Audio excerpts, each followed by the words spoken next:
Some socio-cultural and religious group in Nigeria have called on the Directorate of State Services to go after those that alleged were plotting to incite religious violence in some states. The Area Consultative Forum, Afenifere, the Christian Association of Nigeria are leading the way in this call. The Nigerian Supreme Council for Islamic Affairs has also condemned the alleged plot, stressing that it has always been in the forefront of the advocacy for peaceful coexistence among Nigerians, especially Christians and Muslims. However, the Pan-Niger Delta Forum accused the DSS of raising unnecessary alarm, warning that the nation's worsening security situation should not be given religious coloration.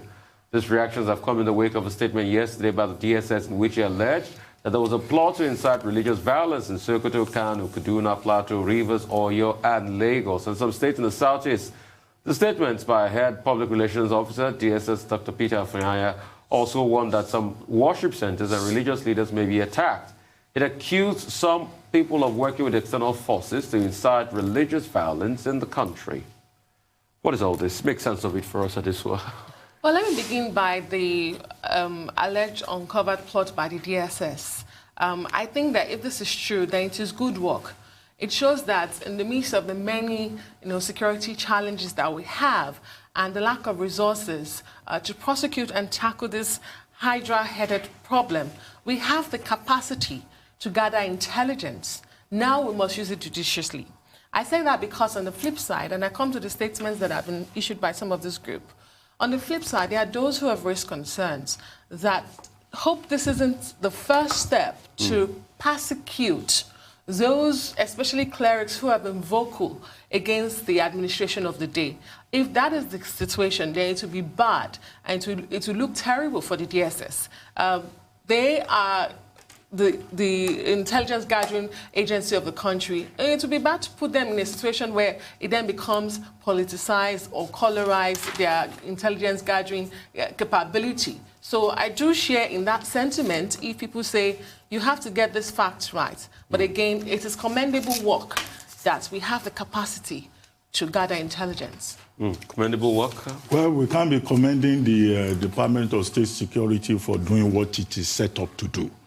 The job of the Department of State Security is to gather intelligence. In the face of challenges? Well, whatever may be the challenges, that's their full-time job. So I don't see the DSS gathering intelligence and then we say they have done something extraordinary. No, it's like a farmer cultivating the farm. And then we say, oh, you have done great. What else should a farmer do? Now, plant. So, I mean, that said, the major concern here is that many of the stakeholders involved, PANDEF, Afenifere, and other social, cultural, and political groups, have accused the Department of State Security of raising an alarm, of causing panic. If they have, in fact, identified about 6, 7 likely hotspots in the country where people could try to incite Muslims against Christians and vice versa, and as a result cause mayhem and try to destabilize the country. Yes, well, it's okay. The information is important, but what do they plan to do with the information?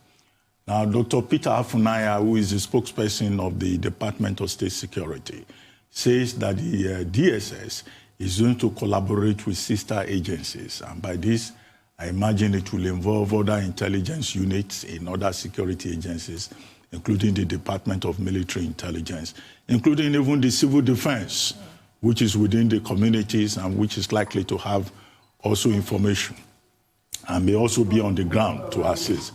Now, that synergy, in my view, is what is very important. And they need to work very hard at it because oftentimes we have often complained about interagency collaboration, the poverty of interagency collaboration among our various security agencies, the reliance on ego, the superiority complex of some of those agencies. It is important, first of all, for the security agencies to see themselves as co-equal agencies, working together for one interest, national interest, the safety of Nigeria, the sovereignty of Nigeria, the safety of the people of Nigeria. Once there is a common mind, a meeting of minds with regard to that particular objective, it shouldn't be so difficult for there to be better security cooperation, coordination in terms of our internal operations. Now, the third leg of that alert, the DSS may well claim that it has put out this alert so that Nigerians can also be aware that this is a potent threat. And therefore, persons should ensure that they are not used as tools, that they are not manipulated. Okay, that is where citizens come in. But we as citizens, we're significantly helpless. How many Nigerian citizens can, on their own, protect themselves? How many structures are out there? In the Southwest, there is Amotekun, but even Amotekun is not yet operational in all parts of the Southwest, maybe in 1 or 2 states. There's no Amotekun in Lagos up to now, for example, except I don't have the right kind of information. So the average Nigerian is still relying on the people, on the security agencies. However, some of the religious persons who were interviewed in the newspaper reports indicated that this is not the first time that churches will be attacked or mosques will be attacked. At those times, the biggest challenge has been that the failure of the security agencies to step in at the right time and make a difference. Yeah. So once the DSS has this information, I assume that they will take it a step further, make presentations appropriately in the appropriate quarters, and see how they can work out measures to forestall such an attack that could destabilize the country. And if they already have the intelligence, well, I guess that the next natural step would be to already trace the people who may possibly be behind it.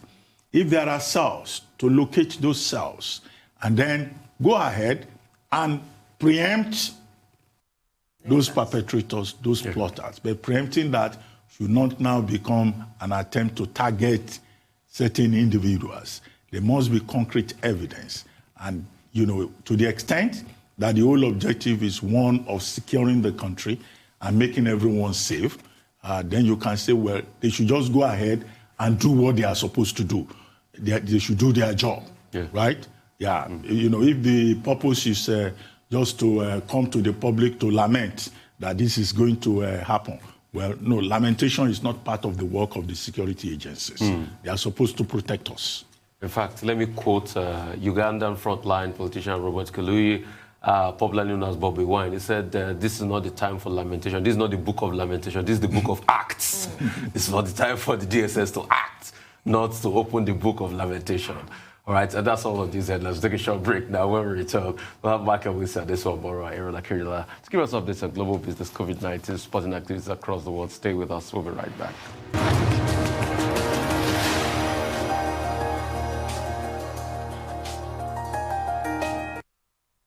Righty, moving on to business update now. We've got Michael Wilson joining us all the way from Dama in London. No, in England, I should say. Hey, Michael, good morning. Good morning. I'm afraid it's not wonderful news globally. I'm afraid not the best start to the week.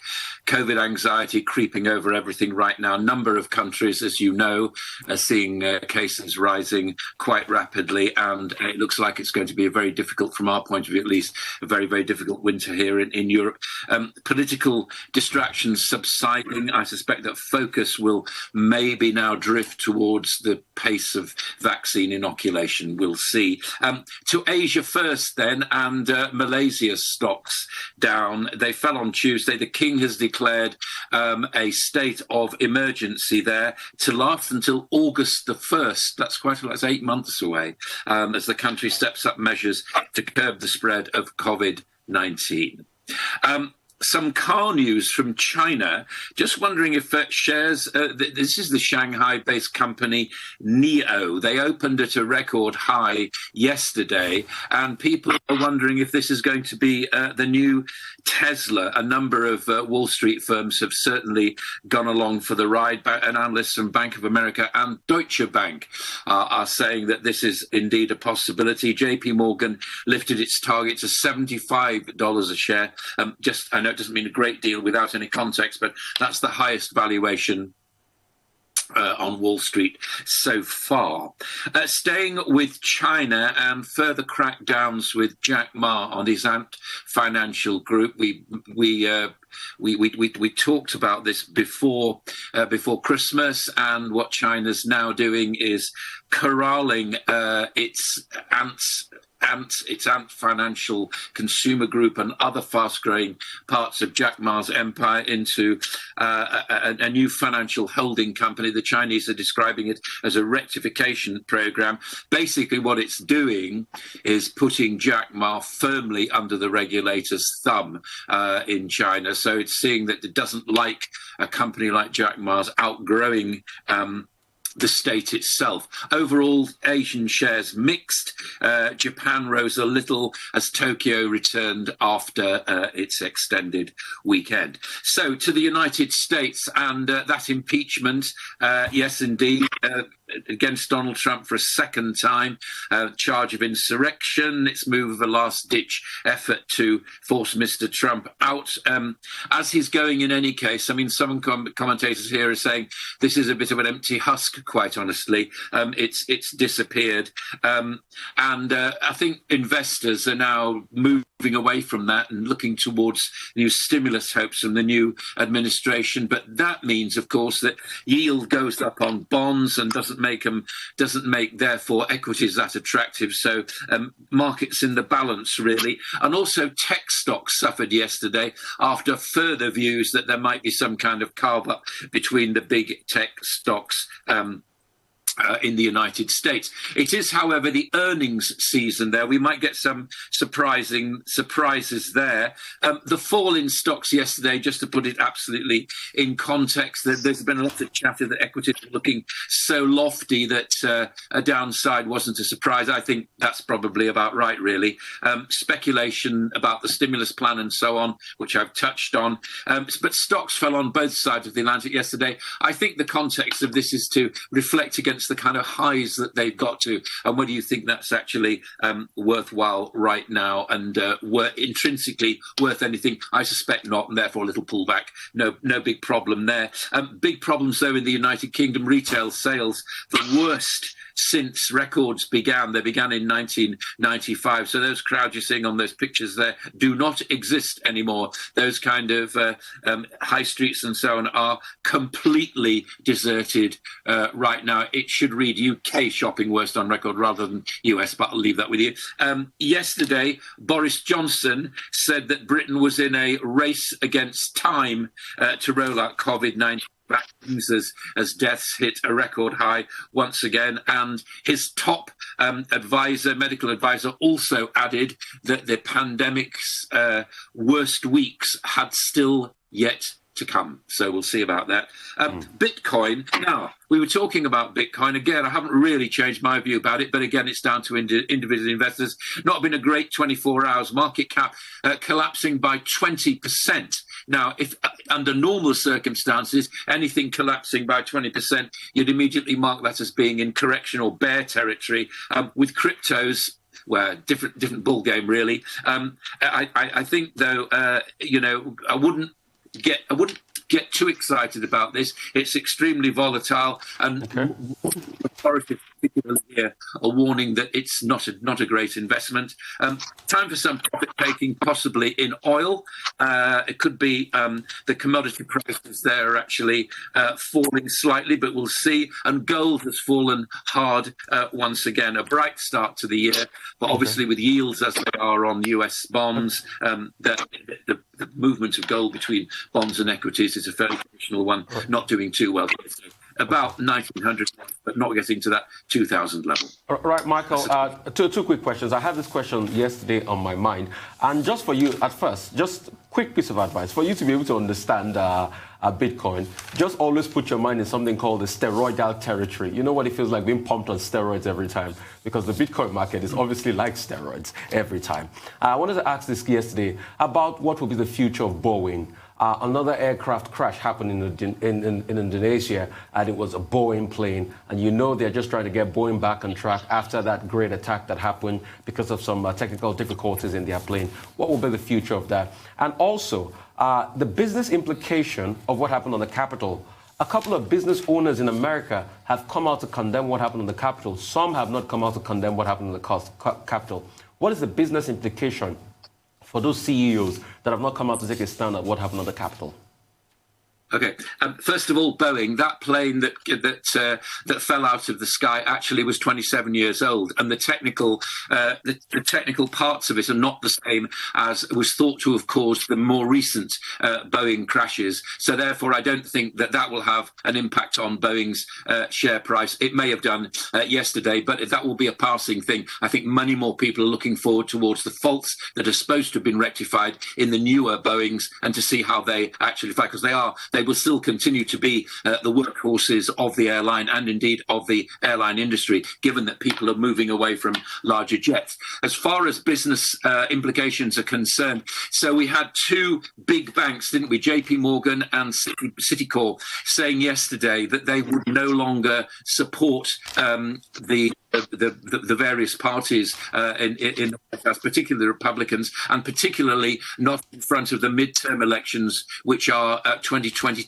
Again, it seems a long way away. I'm not sure whether there'll be any impact as far as business leaders are concerned from this. I mean, they'll make their own minds up. When I think when you have two large sponsors of the Republican Party saying they're not going to be interested, then the Republican Party will be looking towards its defences. There's going to be big reform in that party in any case. I mean, business is one thing, politics is another. They do mix, but I think it's down to the Republicans to sort out their party first of all. And I think the markets themselves have put all that behind them now, and they're looking forward towards, as I said right at the beginning of all this, what's going to happen as far as the stimulus plan for the United States and Joe Biden is concerned.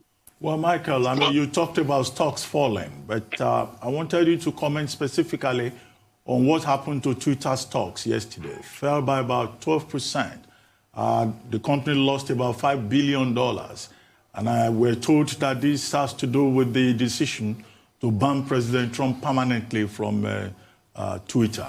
And meanwhile, German Chancellor Angela Merkel is saying that social media giants should not be given such powers because it will amount to an attack on fundamental human rights, or if you like, free speech. I'd like your take on that. And then there's a question I've been meaning to ask you. In the last week or so, we've had to worry about Elon Musk emerging as the richest man in the world, and that became a big story. In Nigeria here, in the last 48 hours, we've been told that the richest man in Africa lost some money, and that he dropped from 11th richest in the world to 14th richest in the world. Why should the fortunes of rich people, who are already rich in any case, and, why should it bother us? Why should it be big news? Pardon my ignorance, in case there is a strategic reason why we should always be monitoring the wealth of the rich. I think, well, yeah, I think that everybody likes a list, basically. I mean, I don't pay any particular attention to it. Elon Musk is the richest person in the world. He's reached his production targets as far as Tesla is concerned, and of course, the company is now in the forefront of being an energy company rather than a car company. So, again, I mean, these people get rich and then they don't get so rich. I presume you might be referring to Aliko Dangote, who actually controls huge amounts of Nigerian industry. And good for him.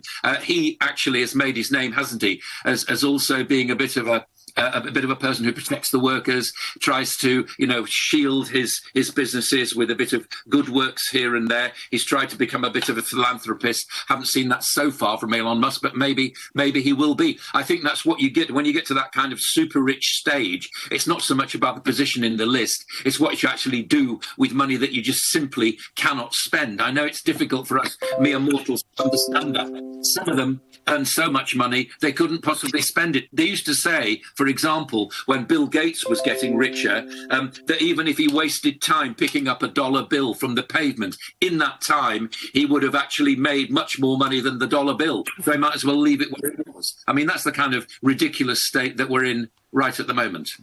All right. Thank you so much for that. I'm sure that's why the words of Jack Ma ring true, that says, if you have $1 million, it's for you. But if you have $1 billion, you're holding it in public trust. So So it's something a lot of people will learn from others. Thank you so much for your time, Michael Wilson there. For updates on COVID-19 pandemic, Adesuwa Moro is here with us. Adesuwa, great to have you. Thank you very much, Rufai. Well, the number of infections is surging globally, partly due to highly transmissible variants.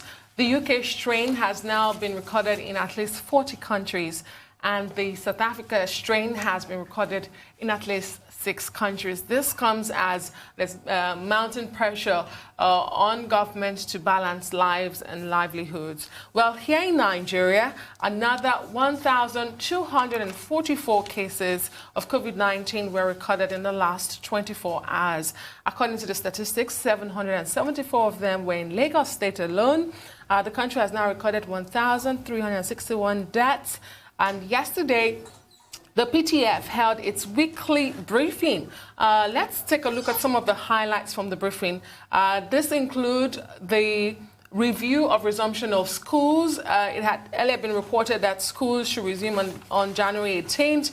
Well, the Minister of Education yesterday at that briefing said January 18th date is not sacrosanct, especially with current realities of increasing numbers.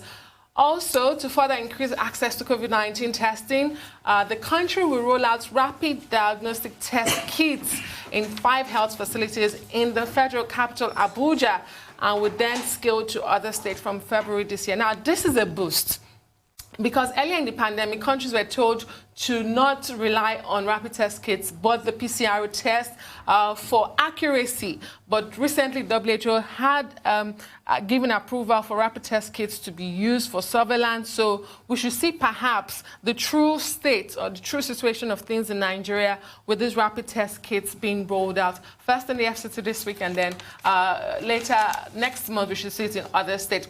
And for Nigerians who were waiting to hear some definitive statements on the postponement or suspension of the NIMC registration, which has been seen as a super spreader event, and those who wanted a ban on travel from the UK and South Africa, they might have to wait longer. We didn't hear any definitive statement yesterday. The buck was passed to the president. The members of the PTF kept reiterating that it's only the president that has the powers to do such. Right, we'll go for a quick commercial break. We'll come back, we'll talk some more.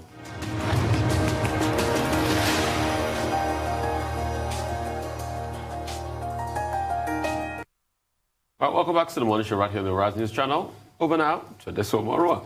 Thank you. So after the recap, maybe perhaps I should recap again for those who have just joined us. Nigeria is to roll out rapid test kits in the Federal Capital Territory and 5 health facilities, and of course scale up to other parts of the country next month. January 18th, school resumption date is not sacrosanct. It is to be reviewed. We're likely to hear a new date from today. And of course, there will be no postponement or suspension of NIMC registration, and there will be no travel ban from the UK and South Africa. Nigeria is boasting of putting in place double test measures before any country started that before the new variants were discovered in those countries. Moving now from Nigeria to South Africa, where the country is really struggling to cope with COVID-19 cases. But President Cyril Ramaphosa is taking up that crisis leadership position once again.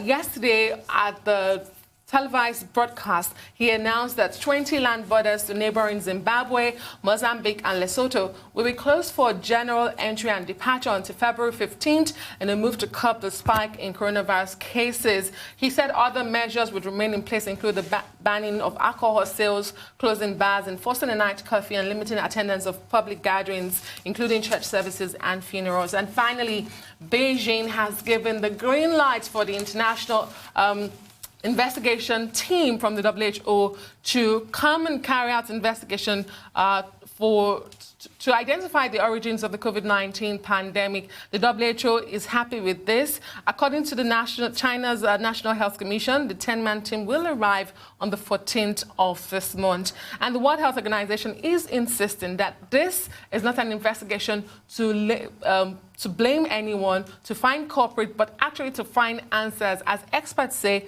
it is important for us to find out the origins of this to prevent the next pandemic. Isn't it? Okay. Go ahead. Oh, okay. What I just wanted to say is that isn't it shocking that it took so much time for China to respond to this? Isn't it very shocking? Shouldn't that be investigated in its own rights? They wanted to come in at a point in time, the World Health Organization, but China kept on saying no, no, no to them. Now China is ready for them. Must it be done at China's own time? And secondly, so there's been this back and forth about vaccine coming into Nigeria. There's a possibility when we're talking to China. Indonesia approved the Sinopharm vaccine, for emergency use. They've tested it. So that's the first peer review coming out of the Sinopharm vaccine. It's 65% efficacy rate, not up to the Pfizer and the other ones. I'm not trying to denigrate China here, but in talking to China, are we ready to take a vaccine of 65% efficacy rate when there are other vaccines of more than 90% efficacy rates? Well, but don't scientists say that even when any vaccine at all is over 50% efficient, then it is reliable. But I think we were expressing concern about peer review. The Chinese, the Russian vaccines going through the entire process. But if there's any evidence of peer review and it's up to 65%, we should only need to worry about side effects. And if there are side effects that have been observed, then those will have to be addressed. But I get your patriotic concern that should Nigeria go for 65% efficacy rate when there are other vaccines that are reporting 90% efficacy rate. But let me, on China, yes, well, China refused entry to WHO investigators in February 2020 and again in July 2020. And eventually, when the WHO insisted, I think 2 weeks ago, the WHO had to protest that one of the investigators who was already on his way to meet the January date that WHO gave, he was turned back. Yes. Another one had to go back from a third country when it was clear he would not be allowed to enter China. And now it's the China National Health Commission itself that is putting out this announcement that the WHO investigators could come in. But of course, they will work with Chinese scientists. The objective, of course, is to find out how the virus jumped between humans and animals, yes, and to determine what exactly happened so that we can have useful knowledge for the future to prevent a similar occurrence. But of course, there's a lot of suspicion about China, how China has always been hiding its affairs and hiding information, and people not even sure the exact time that the first case was reported in China. But on Nigeria, when we come to newspaper review, there will be an opportunity to comment further on the latest developments in Nigeria, because that concerns and affects us all directly. Indeed. And just a quick correction, Indonesia is going for Sinovac, not Sinopharm. Okay, so that's Sinovac, yes, but it's still out of China. Yes. The China vaccine, all right.